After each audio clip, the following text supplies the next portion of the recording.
Good morning, જય શ્રી કૃષ્ણ.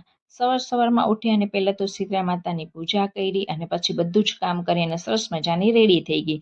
કામમાં તો બધું ડેઈલીનું કામ કરવાનું જ હતું, બસ ખાલી રસોઈ નહોતી બનાવવાની. અને પછી જો રાધાએ પાછું બધું વેરવિખેર કર્યું હતું તો ફરીથી સાફ કર્યું અને બપોર પડતા જ આજે ઠંડુ જમવાનું હતું તો બસ જમી લીધું. અને હું જમતી હતી ને ત્યારે મને એવું લાગે છે કે આ કીડી એના બાળકો માટે સાતમ રહી લાગે, એટલે જો ખાવાનું લઈને જાય છે.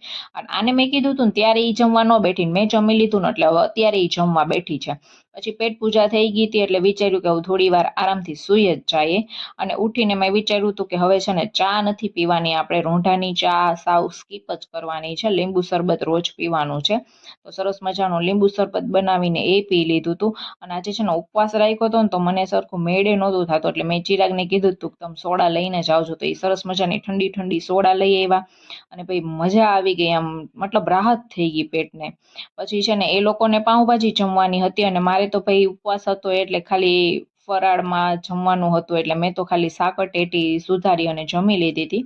તો વિડીયો ગમી હોય તો લાઇક, શેર એન્ડ સબસ્ક્રાઇબ કરજો. તમે આખો વિડીયો જોઈ લ્યો છો ને તો એ તમે મારી ચેનલને સબસ્ક્રાઇબ નથી કરતા. સબસ્ક્રાઇબ કરવામાં તમારે પૈસા તો પડતા નથી, તમારું રિચાર્જ તમે ડેઈલી કરાવો જ છો, તો તમને શું પ્રોબ્લેમ છે ખાલી એક સબસ્ક્રાઇબ કરવામાં?